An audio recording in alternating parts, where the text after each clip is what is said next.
Welcome to the Chaos March. This is Duelist. One team is utilizing a Novacat Prime, a Novacat A, Warhammer E, Shadowcat C, Hephaestus G, Raven C, Puma C, and Shadowcat E. Opposing them is a bunch of other stuff. The blue team, this is the Tikonov Task Force attacking these guys, the Blakis. Warlord Kintax and Star Wraith are leading the charge for the attackers. The defenders are led by the members of SJ and friends, Marius and Proxima, probably taking point for this team. They are looking to defend a gateway world. That's pretty important. One of the factions, not the one that's attacking it, but one of the other factions is basically landlocked and can't attack any other factions easily from their part on the map without getting this planet. Silvercraft is going to have to sit back and just be an extra asset. At this point, he's fighting connection issues. Osiris A, Uller D, Hollander Prime, Thor E, Ryokin Prime, Warhammer E, Novacat A, and Uller C. Pretty similar loadouts for both teams. Blue team's got one or two brawlers in there. They don't have a lot of radar going in there, so that Raven could really make a difference in this battle for the red team, which is the Tikonov Task Force. Silvercraft being extremely careful with his connection. We're right on the edge of him being able to contribute. We had some pilots show up, so we had Silver come in and participate. I am not in the radio channels. I know that you guys like seeing that, but I figured we'd change it up a little bit here. We are dealing with a situation here where we very well could have a good 15 minutes in this match before we have contact. There are just a lot of places to hide. There's a tunnel down here. I didn't mention anything about the tunnel, so I guess we'll just have to leave that in play. There was this one time that a team decided to go park down in the tunnel, which is like kind of underneath here, and force the other team to come in, and it was very interesting to watch, but depending on which side you were on, it was either a glorious victory or a completely uninteresting defeat.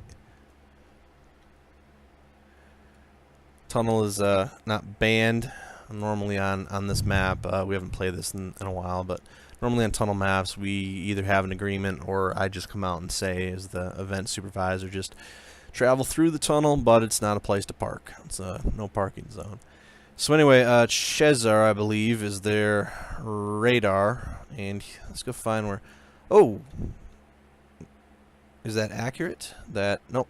Well, they're still getting kind of close. Warlord Kintax will be able to see them pretty soon.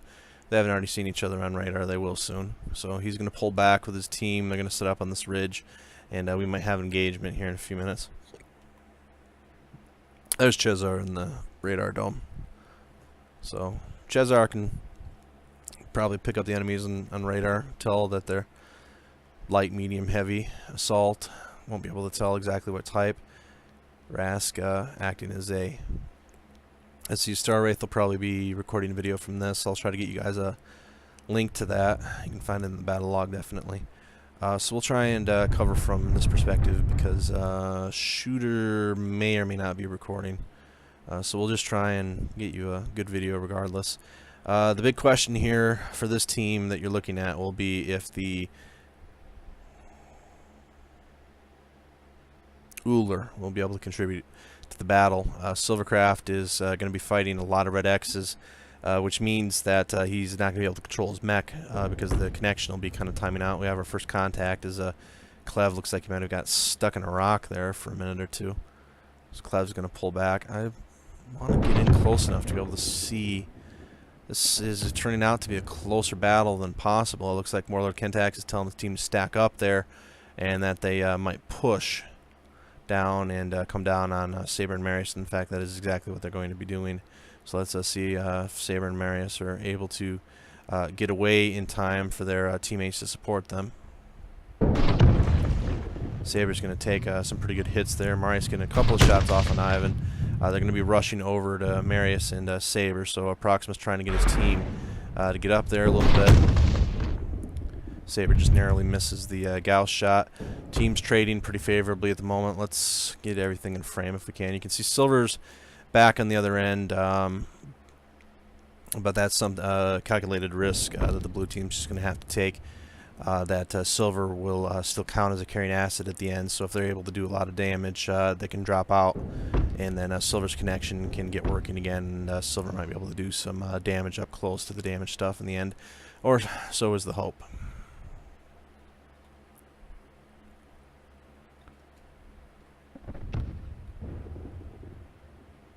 Silver, a little bit of control possibly over his mech.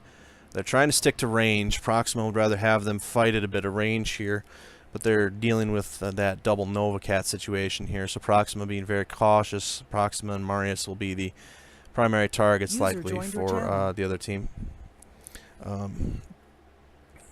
Welcome. We're currently in battle. We can get you in to the next one. It'll be probably about 10 minutes. Yeah, it's cool. I'm cool with waiting. I got time. Alright, so anyway, it looks like that we're dealing with Warlord Kintax now fell off the mountain, so he's not able to get in. He's going to try and get a kill, but does Rask and Saber have enough firepower here? Can Shooter get off a kill with that big mech? Nope, Kintax able to get away. Two teams trading pretty well.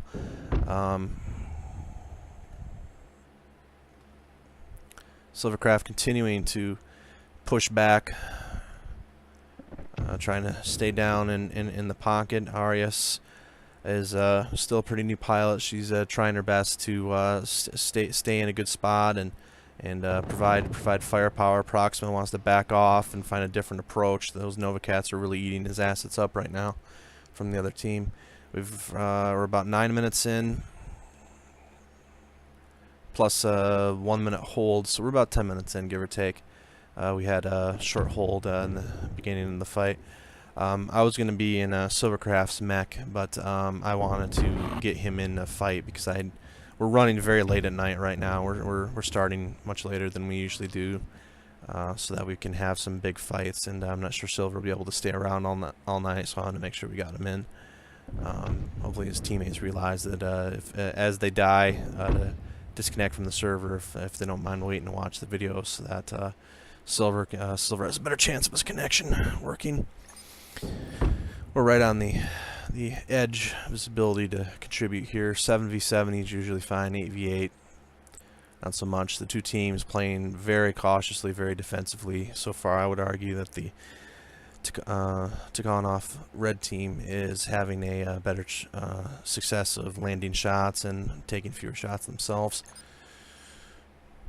Proxima trying to tell his team slowly moving it around. Silver's trying to stay with the team and move a little bit as he can. Silver's got 2 machine guns, but he's not going to try and really do anything with those machine guns because most of his punches up close. Warlord Kintax is getting some crossfire set up, firing on Rask. Rask is getting beat up here. Proxima's trying to get that Gauss cannon, the RPBC cannon, to support in there while Kintax and Chezzer move up. Star Wraith leading the other battery as they've split their forces. Always a dangerous thing to do, but a very veteran team over there.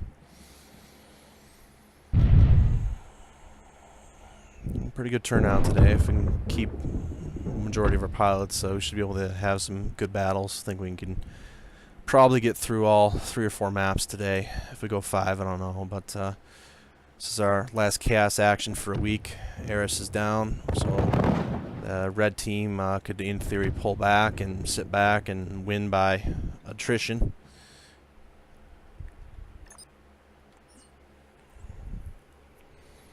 Saber down, so this is turning definitely in the way of the Capellan forces. We'll see what they're able to do here soon. Proxima down, so yeah, this is over the Nova Cats and the other long-range assets, and the split crossfire. A little bit more of cohesion among the Capellan force, Tikonov forces there. So we're gonna move in. Silver should have control over his mech now, so he might be able to support early. They still might be able to take out a few mechs as they still have some decent firepower here. Silver does, at least for the moment, have control over his mech. We're below that player connection. Warlord Kintax continues to snipe them from range.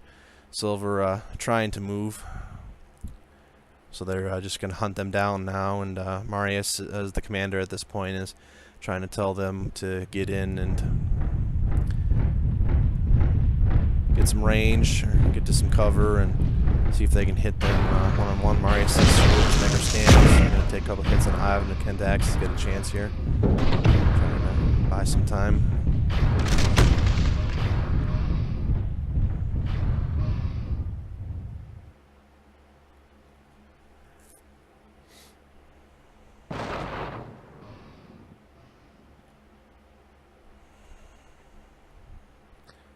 Red team has a bit of an advantage as we're just finishing up here.